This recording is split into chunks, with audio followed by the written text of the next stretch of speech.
Greetings, everybody, and welcome to Role Plays That Rock. It's a real pleasure to have you on this webinar today. We're going to be doing quite a bit in terms of going through a variety of materials related to role plays, and the real goal is to help your teams, your organizations sell more, close more, and serve better. So I'm going to go actually back and forth once between talking to you directly here, and then also I'll use some slides for a little bit. And so bear with me. You do have the ability to ask questions, and we would certainly enjoy having your questions. So if you're joining us through Google Hangout, there is a square in the top right of the screen. You should see it, and it's small. It's a small icon, and it's built of several small dots. And if you click on that, you should open up a Q&A box, and that will allow you to ask questions. We certainly invite any questions as we're going along, and we'll work very hard to address them all. So I'm going to now go to my slides here, and this will just take a moment.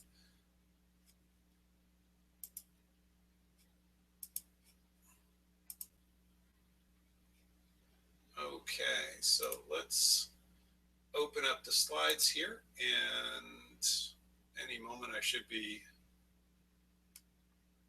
projecting slides. And why isn't it? I am going to, do this one other way. 1 second. Sorry about that. And we'll do it again here. Oh my goodness. That didn't seem to help. Okay. Third time's going to be a charm, I'm sure. Here we go. Okay, this is much better. All right. So in a moment here, you should see my slides, and I'm actually going to skip on to the second slide here. So Confucius, obviously a very smart person, and thought-provoking quote here. So I hear and I forget. I see and I remember. I do and I understand. And that's really the goal of role playing. That's what role playing is all about, is to take what we know and make it habit, to make it natural, as opposed to what it is just if it's conceptual. And so we want to take that conceptual information, the conceptual knowledge, the learning, and then really apply that learning and make it so that it is essentially going from a situation where we're consciously competent in how to do things to a place where we're unconsciously competent, where we no longer have to think about it, where our responses become automatic. So I did want to share with you that we've received a whole bunch of questions. These are some examples of the questions we've received already, and we certainly invite more questions as we go along, and we will come back to these at the end to make sure that we've checked them all off, and any that we haven't, we will certainly talk more through. So let me get into the agenda here. So our agenda is going to be pretty straightforward. We're going to talk a little bit about the background of role playing. We'll talk about some of the general challenges or normal challenges. We'll look at opportunities to improve the process. Then we'll identify the 3 steps to success. And again, we'll address your questions. And I'll stop this the screen share of the slides at that point and come back on the screen to talk through not only the questions that you've already posed, but any that you pose as we're going along. And again, feel free to pose questions as we go.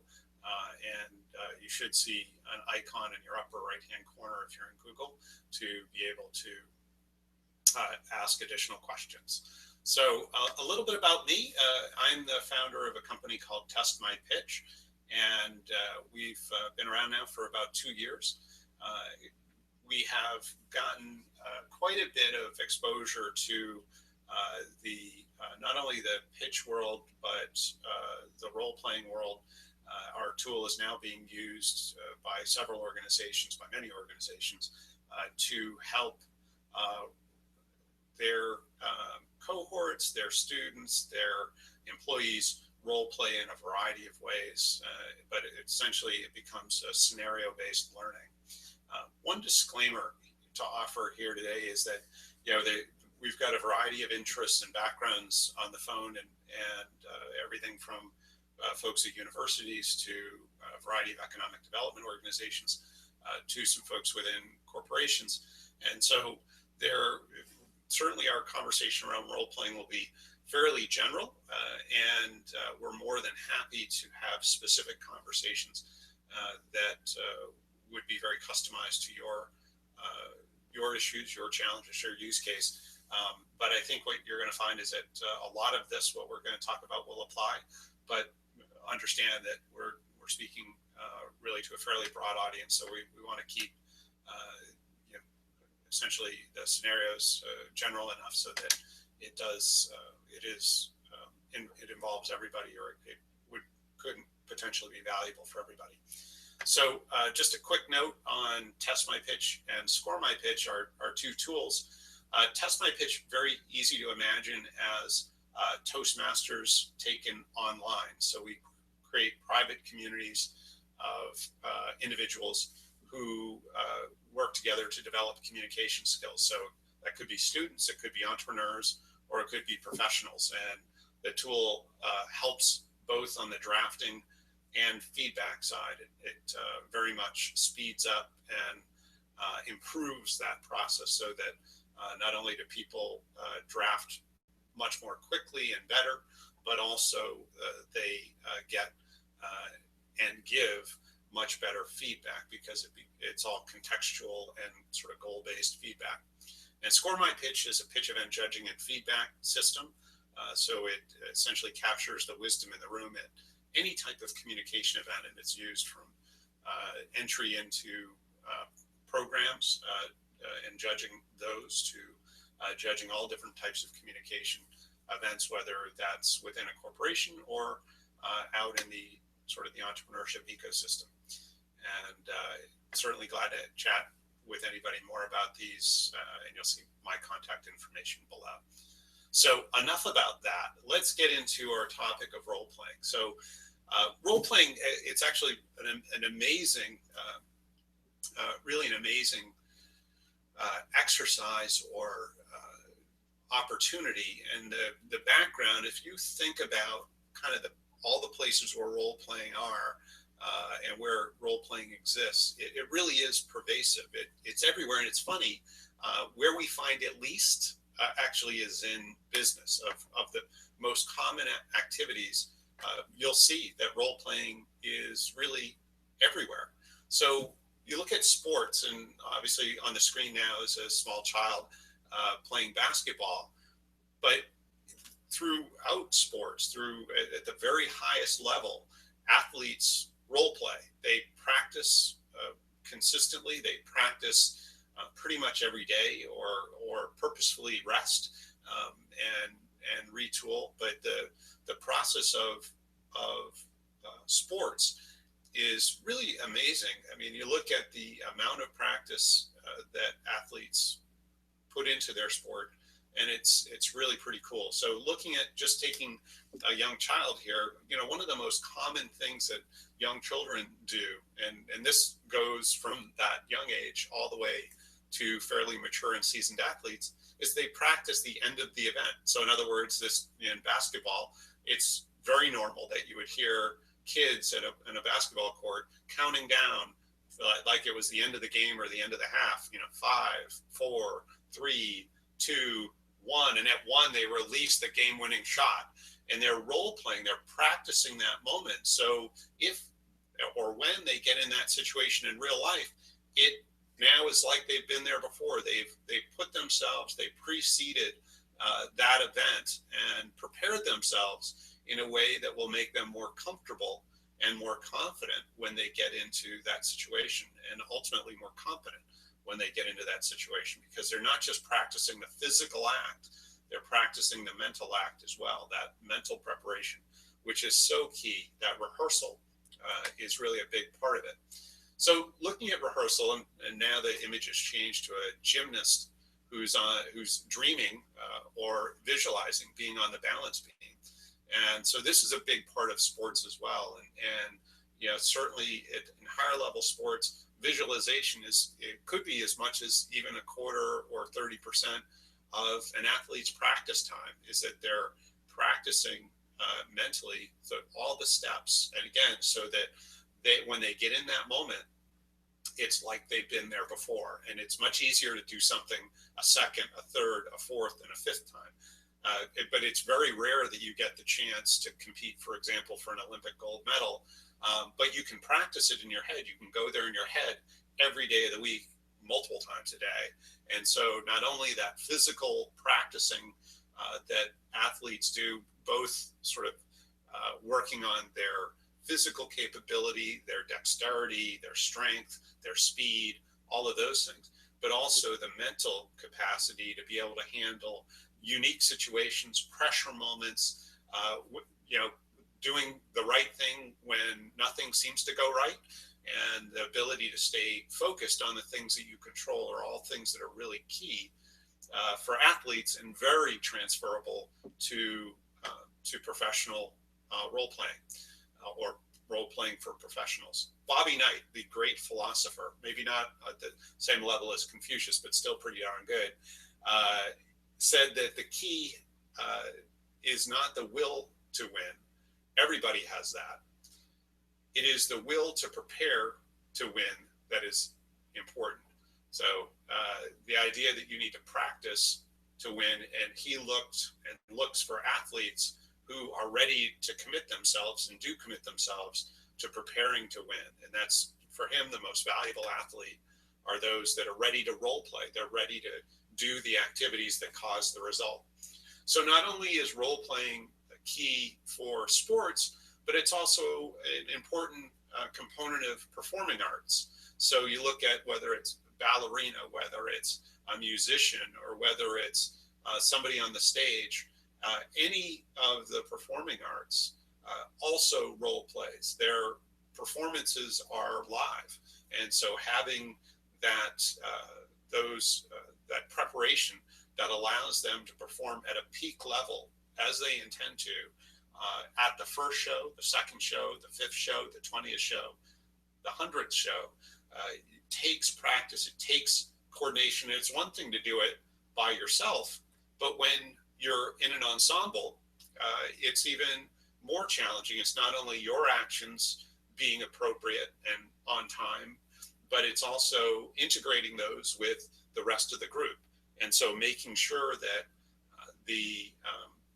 that your activities are spot on and just right is really a key. And so when you're in an ensemble or when you're in a stage company, you not only practice together, but you actually do a dress rehearsal, and you may do a few of them.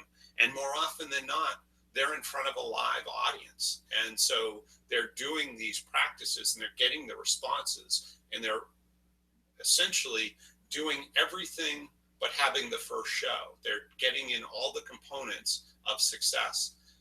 Actually, just going back to sports for a moment, thinking of baseball, you know, they have a whole series of games before they start the season, just as they do in football. And they have exhibition games. And so, you know, all of that is practice. And so it allows them to do things that maybe take risks or do certain things that they wouldn't do in a game that counted or in an event that counted. And they can test things. They can kind of, you know, see how certain ways of doing things work. And then when they get in the real game, again, they're going to be doing the things that have worked for them, that they've tested, that they're confident in, and so on. So weddings have dress rehearsals. And so, you know, again, the whole idea of role playing, you're not only sort of in and everybody goes through the physical parts of going through the wedding. They're getting the, you know, into the right positions and so on, but they're actually practicing the words as well. They're practicing sort of all the components of that. And they have observers who are also adding to the flavor. They're adding reaction and whatnot, and allowing these individuals to get comfortable and not just competent, but also confident, which adds quite a bit to how role playing really impacts success.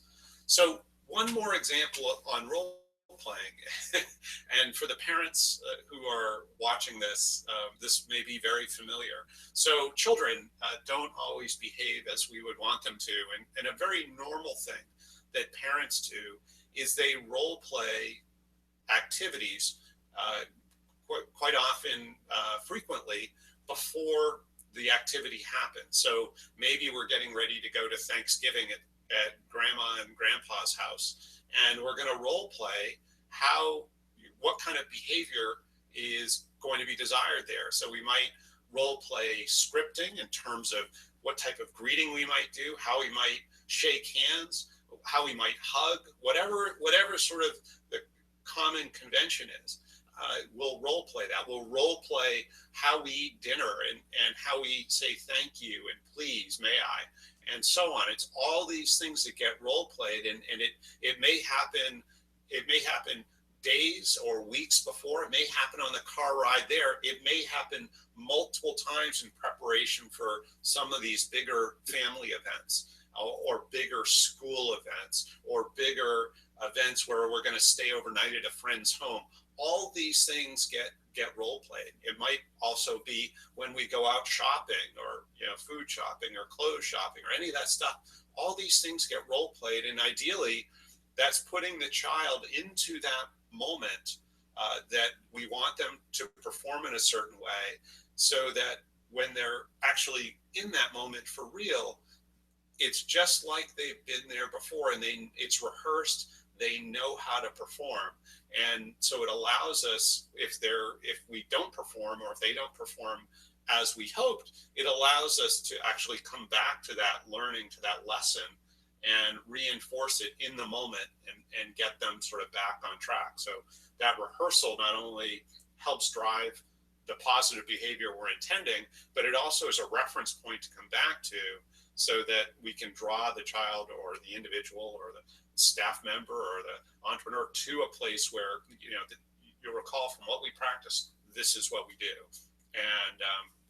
And so role playing with children is key. And of course, we want to have them perform well in these moments, not just for our sake, but for their sake. We want them to perform well, really most of all for their sake, because we want them to enjoy life, to be productive. We want our family to enjoy them being around, and to invite them being there. It's all these things. And again, this transcends all of these activities. We want the athlete to perform to their potential, and to the highest level that they can.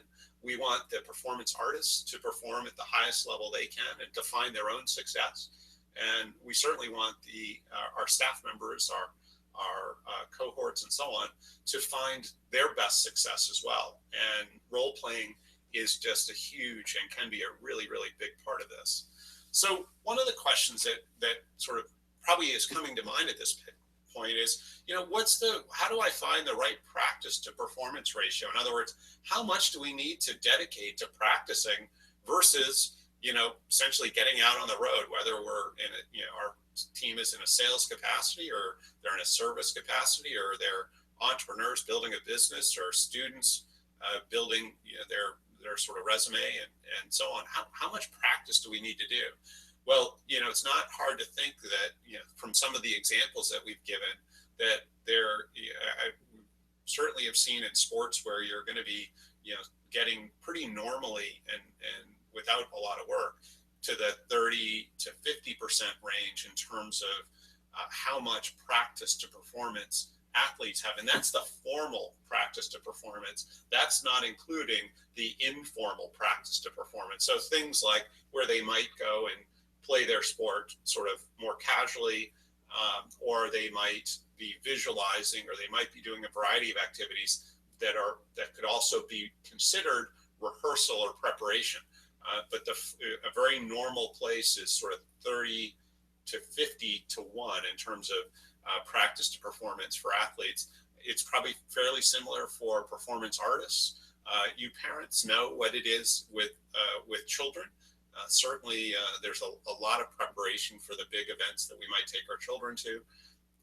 So I think, every organization, every sort of situation is going to call for somewhat a different practice to performance ratio, but it's a question we're going to come back to at the end, and ideally we'll have maybe uncovered, at least for some of us, what might be good or starting ratios here. So let's get into talking about some of the challenges as relates to role playing.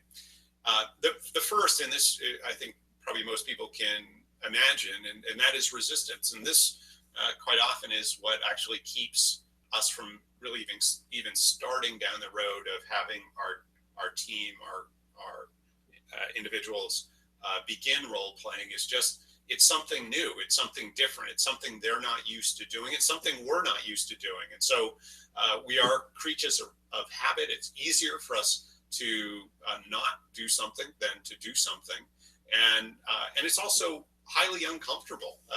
If it's a new activity, it's absolutely uncomfortable. And just as practice is for an athlete when they're trying new techniques or whatnot, that's less comfortable. But guess what? As they practice more, it becomes more comfortable. So here's an interesting statistic: 74% of the population suffers from what's called glossophobia, which is the fear of public speaking. This is according to the National Institute of Mental Health. So we don't want to practice public speaking. The idea of role playing is something that is very similar. Certainly a part of it is public speaking. And so it's something that we're just not comfortable with. And but the cool thing is as we do it, it becomes more comfortable. No one wants, when they're starting a new exercise regime, they don't want to go to the gym in the same way. When they're, practicing for maybe performing on stage, the beginning is always the most difficult. Leaving the front door is really hard. But the key is to get past that resistance, to essentially, if it's appropriate, do something that you might think of as a forced march. We need to get the process going, and then kind of make it more of a habit, make it easier because we've done it before. And it's amazing how just after a few opportunities, a few iterations, it gets easier and better. So the second issue, or the second challenge, is past resistance is really the lack of commitment. It's just like exercise or being good at playing an instrument. It takes commitment. It takes being consistent and making sure that we're continuing to practice, continuing to develop our skills. And so committing ourselves and making it important is really a key part of the process. And unless we get off the couch, not much is going to change. So Zig Ziglar, certainly very smart in terms of behavior development. It was character that got us out of bed, commitment that moved us into action, and discipline that enabled us to follow through. So again, commitment coming in as a very strong part of our evolution, and it's the action that will help us evolve. The third issue with regard to challenge is the lack of a system. And so this certainly the sign points out some challenges ahead, and we don't want to sort of rest on good luck as a system. So having a way that we can role play and take that commitment and really apply it and make it easier and easier to apply it and to be consistent and complete is really a key to the process. So we want to use our time efficiently. We want to, one of the fears or concerns that we've heard is that, we don't want to take all of our meeting time in role playing, or we don't want to have to expand our meeting time to role play more. And so the idea of a system where people can self-learn or remotely learn or learn more on their own time and expand their skills more on sort of out of meeting time, these things become more and more attractive. But the idea is you have to have a system so that not only can we can assure that the individuals who we're working with to role play have a good experience and an efficient experience, but that the feedback that they get and give potentially is consistent. That it has some system behind it, or consistency behind it, and methodology. So having that system is key. So two quotes here from folks that you probably have heard of before. Jim Rohn: success is neither magical or mysterious. Success is the natural consequence of consistently applying basic fundamentals. And then, of course, Anthony Robbins, or Tony Robbins: it's not what we do once. It's not what we do once in a while that shapes our lives. It's what we do consistently. And again, it's about consistency. It's about systems that will help us continue to evolve and apply what we're learning. And it's really where the leverage is here. So we've looked at the challenges, and now to look at the opportunities, because we don't want to leave the cup half empty, because it certainly isn't. It's certainly much more than half full. So our opportunities, really, first and foremost, it's about when we think of what changes when we role play well. The most important thing is that we empower our people, we empower our cohorts, our students, and so on. And what is empowerment? What's the value of empowerment? It's really about getting people to do what we and they intend without our intervention, to allow them to think in the moment, to respond in the moment, and to be able to react naturally in the moment in a way that's congruent with the outcomes, again. And so that may be that if we're in sports, that without the coach's intervention, and the coach isn't on the field, so that the team and the individuals can react to the moment, to play situationally, and so that they respond to the conditions, expected or unexpected, in a way that helps the team win and helps the team succeed. Just as if we were in a sales situation or in an investor conversation, if we've role played this situation before, we would have the ability not only to respond to the specific scenario, but if we've role played enough, if we've role played to a degree that allows us to not just sort of regurgitate, but also it's allowed us to think and evolve, then we can respond really to any scenario. It's not just the scenarios that we've rehearsed, but now we've rehearsed enough that we're consciously competent, and we've moved to a place where we're unconsciously competent. We don't have to think about it. It's become natural, and all of these role plays have given us the ability to think. And when you sort of think about this sort of ideal situation for a manager, is really they're trying to get to two places. One is where their people can think and succeed on their own. That's a high leverage place. But then two is where their people can replace them, where they're preparing that next generation, where they're preparing for succession. It's very hard to get promoted if no one in your team is ready to take your place, and you become indispensable in your role, and so it's very hard to get promoted. So number one is, how do we empower people? And it's going to be by helping them prepare for situations so that they can act on their own without intervention and succeed and to be very successful. Second is we want to set up the team for success. We want them to be able to perform. We want them to learn new heights as they practice. We want them to be able to evolve quickly, and so having the framework that allows them to succeed.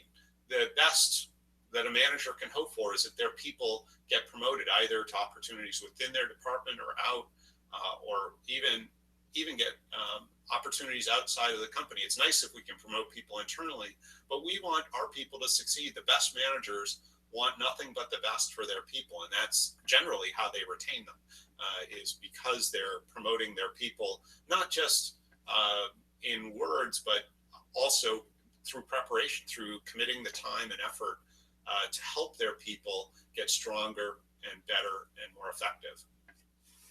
And when we do these things, we improve results. And it's not only because one person performs better, but the team performs better. And it's this concerted effort that makes results get better. And organizationally, we become more effective in our again, students or entrepreneurs or staff become more effective in their role. And that's really where we want to get to. So applying all of this, taking the opportunities and now applying them to how do we succeed,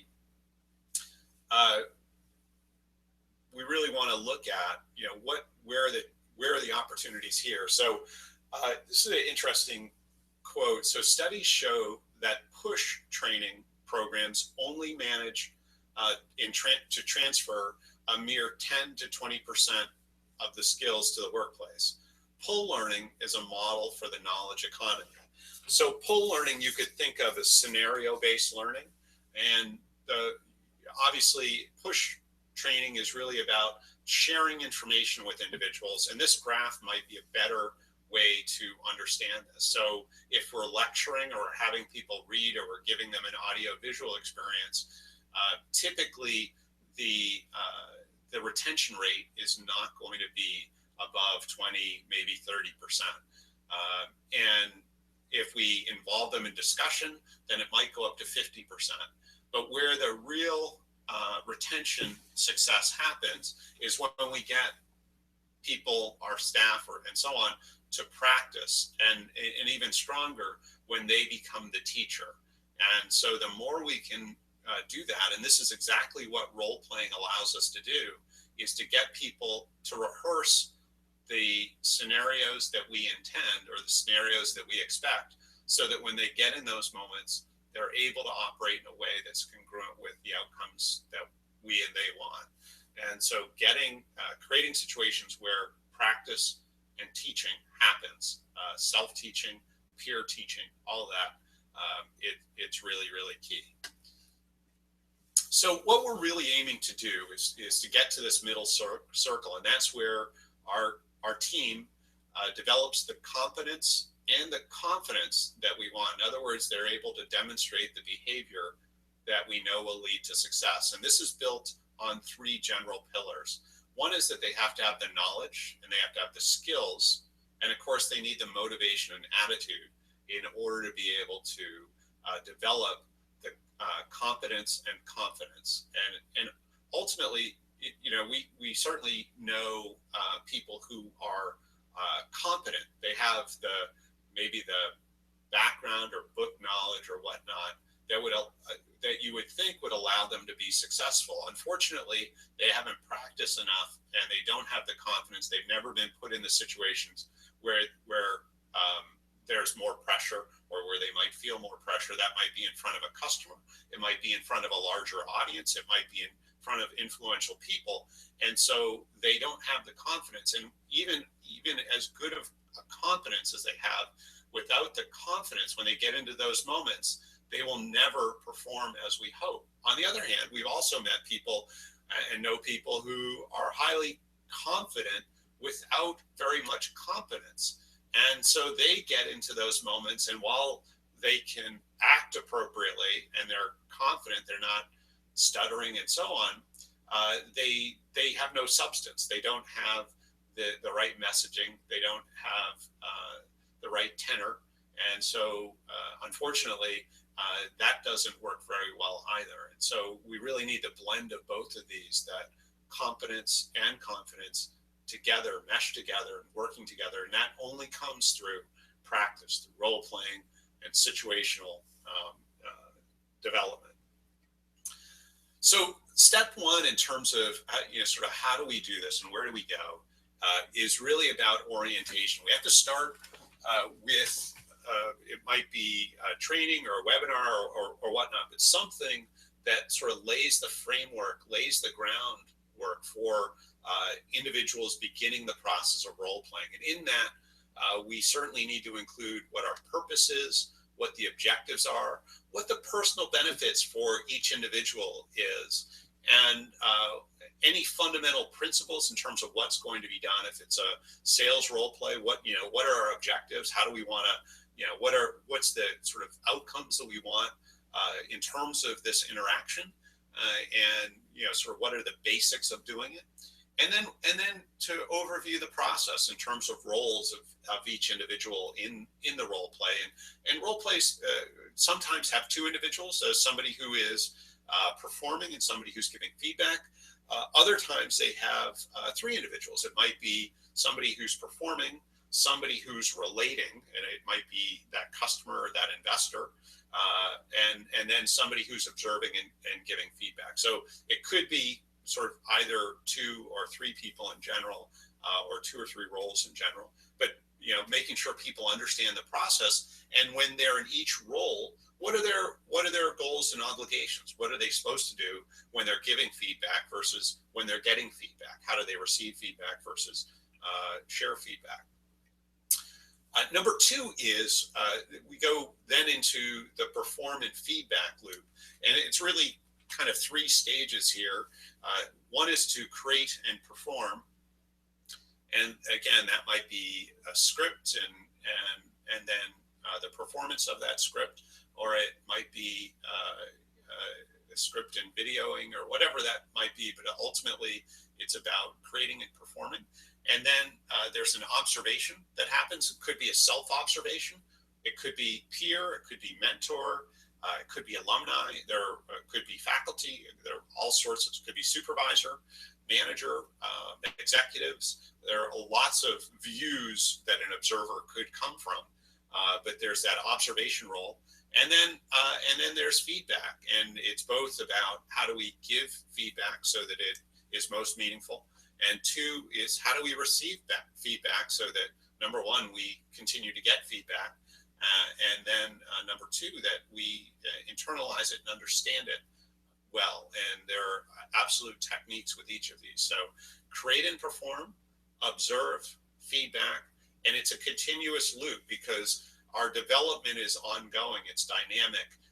The situations we're going to be putting ourselves in will evolve, and our skills incrementally grow. We get to certain levels, and we'll find that any human, any person in any role, skills plateau, and the obligation of training and role playing is to then begin moving those skills to the next level. And you may even see skills erode because we begin assuming as opposed to reacting and relating. And so we want to make sure we continue to bring that in. So again, just bringing this pyramid back, the idea here is we want to get people into the practice and into the teaching others, and that would be sort of the observer and feedback role would be the individuals who are giving, who are sort of operating that teacher role. So with skill building, the role playing gives us all sorts of neat skills that we build. We learn and evolve our skills of observation, of listening, of modeling individuals, of self-assessment, of peer assessment, of receiving feedback, of communicating our thoughts, of teamwork, being able to work in teams, of being open to evolve, creating that skill and that openness. And then finally, the idea of continual self-improvement. Again, our skills erode, they atrophy, they also plateau. And so none of us is able to sort of stay consistent without practice periodically and without role playing. And certainly it's a great onboarding technique. It gets people's skills and competencies and confidences high fairly quickly, but it's also needs to be a part of the regular practice. Again, look at your best athlete. They don't stop practicing. They don't stop role playing. They don't stop preparing. They don't stop dress rehearsing. It's consistent throughout. Step three is next level learning. So we started with some orientation, then we went into specific role playing, and then it's really about evolving.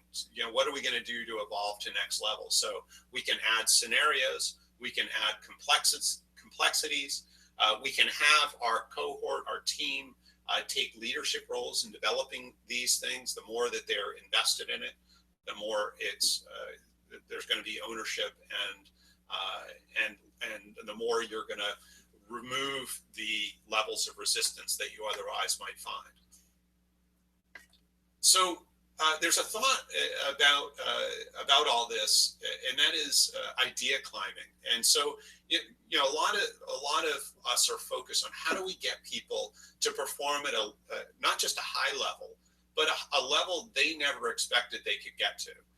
And so this is some have probably heard about how the 4-minute mile was broken many years ago, and for years they thought that people would die.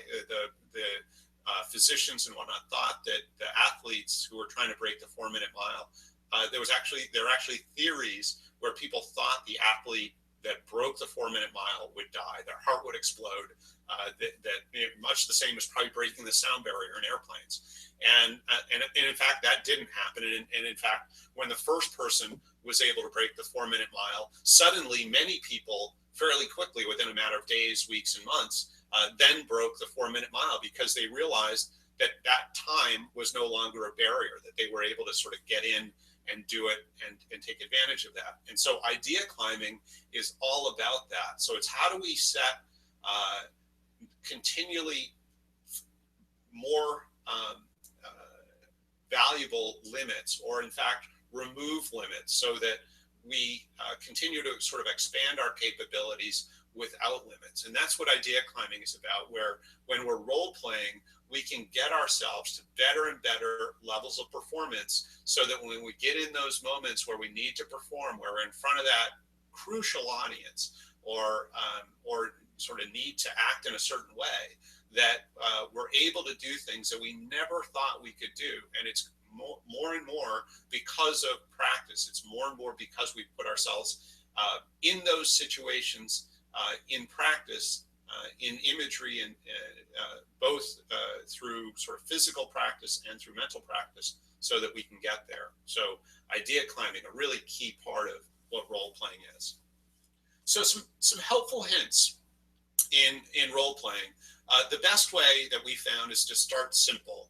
Start with one role play. Start with something that's of high value and meaningful, but not too involved, not too complicated. The second key, and this is really important, and this is what allows you to stay consistent, is it needs to be embedded in curriculum.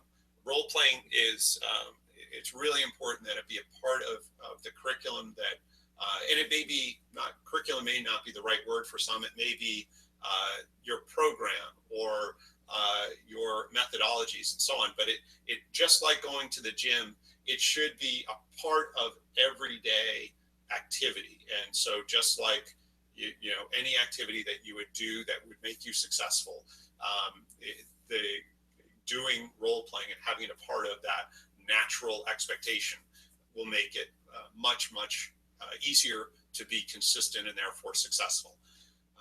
Incrementally add to the expectations, incrementally add to the scenarios, and that will not only keep it fresh, but also continue to build on skills. And finally, to be consistent.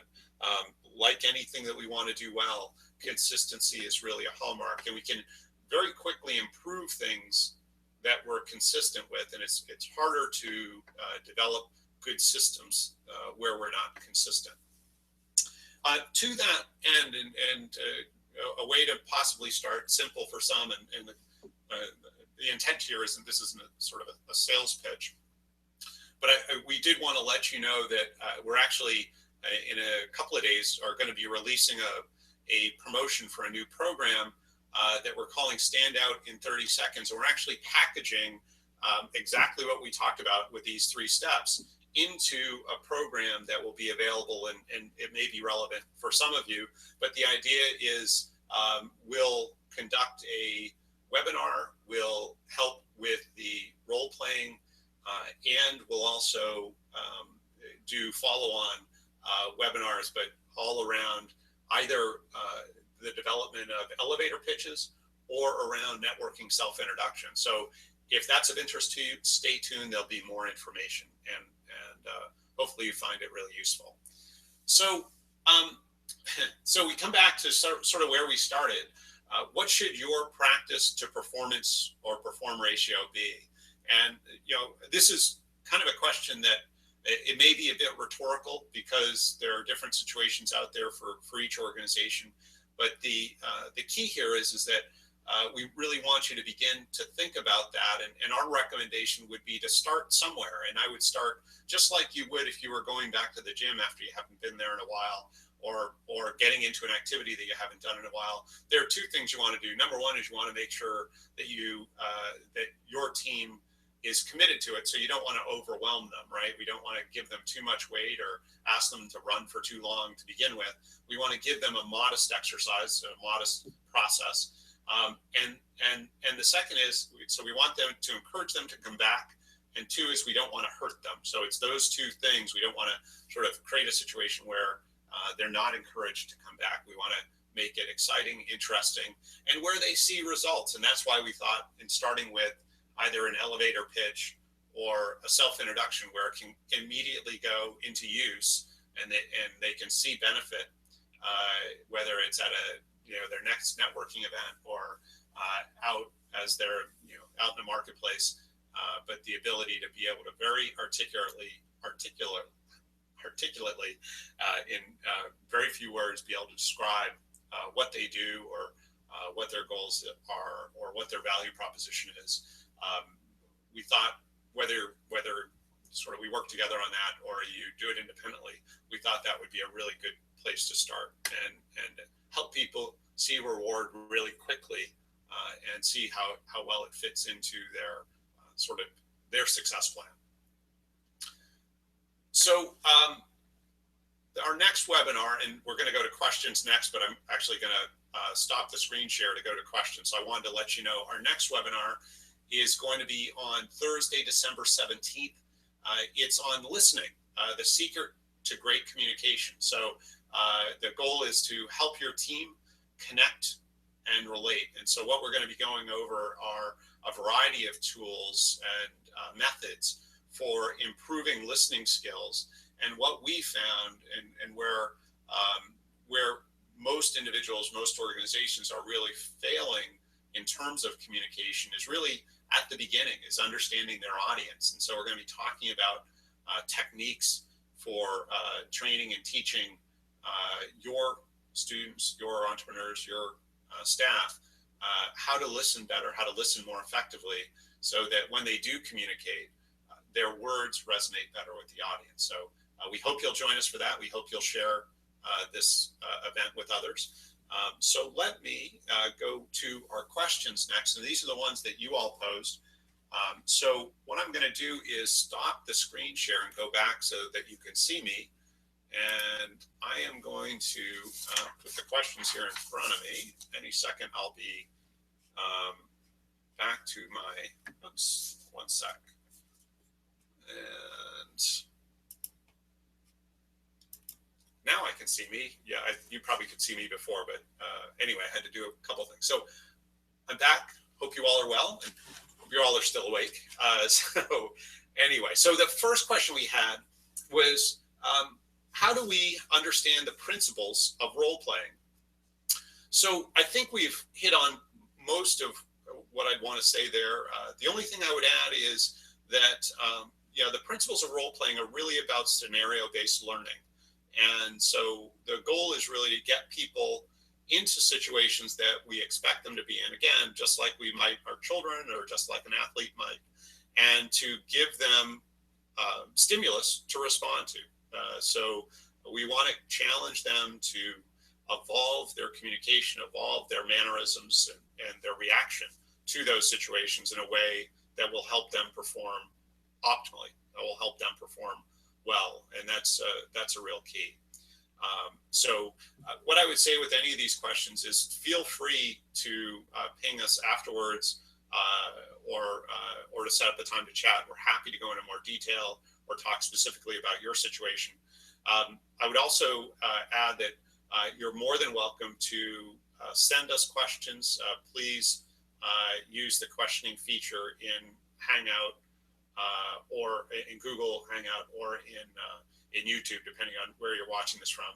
and we'll respond to your questions there as well. So we're happy to take additional questions. So let's get to the next ones here. So I've kind of grouped ones that are similar. So this one is actually a grouping of 3 questions. So how do we get buy-in from participants to see the value of exercise, of the exercise, and embrace the activity as an effective and efficient way to learn? How do we get people past their initial resistance to role play and expand on multiple uses? And how do we make this exercise not hokey, which is one of my favorite questions? So, really, I think first when we look at how do we get our participants to see the value in these exercises, it's really about very much framing it around their success. And I've been in a lot of sales situations, and unfortunately, I've seen a lot of salespeople not perform well. And it was more often than not the salesperson's fault. They were in a situation where their managers were resisting helping develop in those individuals the tools that would allow that individual to be successful. And so, it's really actually easy when you're doing scenario-based learning, not only to help people develop skills, but also identify who can develop those skills and who might not be able to. And so to be able to see what individuals on our team can perform and take on certain roles or be put in certain situations, that can all happen through scenario-based learning, through role playing. And so we don't have to wait until we see someone not performing well out in the field. We can see it in our own offices. We can see it in our own in our own 4 walls, and then add to people's responsibility who are performing well in that way. And it's practice. We only get what we practice, and so if we're not practicing, we're likely not going to get there. So, but I think to answer the question specifically is to really whether we're aiming not to have things be hokey or we want to remove or reduce resistance. There are really a couple of things. One is to be very much team-centered, so to focus on, as we frame it, to focus on their success and how they're going to succeed by doing this. Keep it simple to start and get them in, help them see some success and let that build, and be consistent so that it's something that becomes a part of the regular routine. If it's something that's done punitively or otherwise, then it might be more difficult to be consistent and to get buy-in. This next set of questions is, again, I'm going to group together a few. So how do we effectively design and develop exercises? How do we execute and administer or handle the administration of exercises to ensure adequate time is spent on planning activities that learning opportunities boil up for group and individual discussion, and that disruption or distractive behaviors are minimized? And then how do we ensure that role plays are effective? So I think, these are all really good questions, and I grouped them together because they all are kind of aiming at the same thing, which is it's really about developing this in a way that is audience centered, and our audience being whoever it is that we're working to help develop their skills. So the role plays should be congruent to the skills that we want them to build. It should be meaningful to helping them find success. And it may be that we do some role plays that build skills that lead to building skills that we want to build, because there are some skills that we need to have before we kind of move to the next level. And it may be that we build primary or foundational or fundamental skills first, and then we move on to higher level skill building. But it's really about having it so that there's an evolution. And one thing too, and certainly in these questions, it's easy to read that folks anticipate some pushback or challenges. And the easiest way to move past those or succeed through that resistance is to engage the team in helping evolve the content. It may not be the first iteration, but it may be when that's launched or released, is saying, hey, this is something we're developing. We feel it's really important in terms of your success and helping you sort of be successful in the organization or as you go out into the community. And this is something we know is not 100% yet. It's dynamic, and we want your feedback as we're doing this. We want to continue to develop and evolve how we role play, how we help you develop skills. And so we're going to say it now, and we're going to say it, every time we get together is, what can we do to make this better? What can we do to make this more effective? What can we do to align this learning and these role plays more with what you're seeing in the field, or more with what you anticipate, or in a way that helps you evolve your skills quicker? And not to say you take every idea in, but soliciting feedback will both help in terms of people understanding the doors are open for comment, but also it will help in terms of, you will get good ideas, you will get good input, and that's also key. A couple more questions, all again grouped together, and I would, again, if you do have additional questions, feel free to share them, and again, just input them into the questions in question capability in your screen, and we will we'll respond to those. So let's look at these next grouping. This next group are really specific to certain role play. So how do we begin a fundraising conversation, possibly making an ask is what they say. And then how do we have conversations about what value each member brings to the team? And then finally within this, how do we properly describe what we do in a few words for an elevator pitch?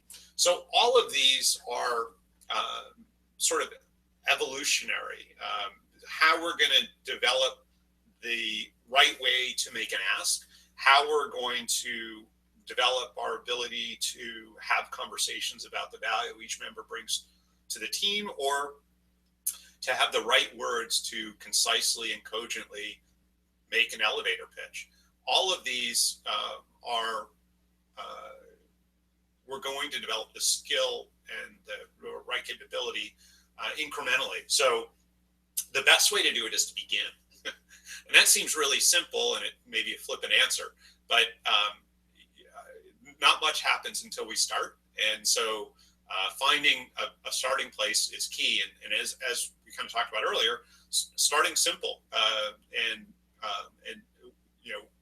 we certainly, have tools that can help with this, and we're happy to help any of you with those tools, and really develop something that would be very much focused on your cohort or your team's evolution. But the real key is to develop the beginning and get people started.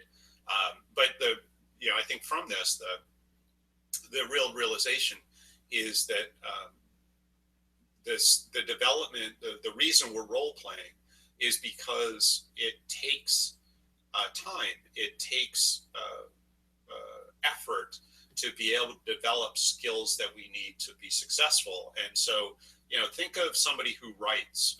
They generally don't publish their first draft. They don't publish their second, and often not their third draft. It's a process, and quite often there are drafts in between the first and second, and drafts in between the second and third, and so on, that they don't share with other people, that are their own learning. And so it's absolutely the same with role playing. Is we are, the only way we get to that good role play to ask a customer for business, or to fundraise successfully, or do any of the activities that we intend, is that number one, we begin, and number two, we look at it as a journey, not as a destination. So we're always evolving, we're always taking input, we're always observing input, because some input is nonverbal. And so learning all of those skills really helps us evolve and succeed. So that would be our fervent wish for you. And hopefully this has helped answer many of the questions that you have. We are certainly very happy to answer additional questions. We are recording this, so this, if you've come in part way, you will be able to share this with you. I would think probably by tomorrow we'll be able to share this link with you. But we so appreciate you being with us today. We're happy to talk to anybody offline, and certainly let us know how we can help you. We will be sending out a brief survey and would love your input about how the webinar was and any thoughts you have in terms of future topics that would be helpful for you. So thank you again so much, and we hope you have a great weekend, and if we don't talk to you before, a great Thanksgiving. Thank you. Bye for now.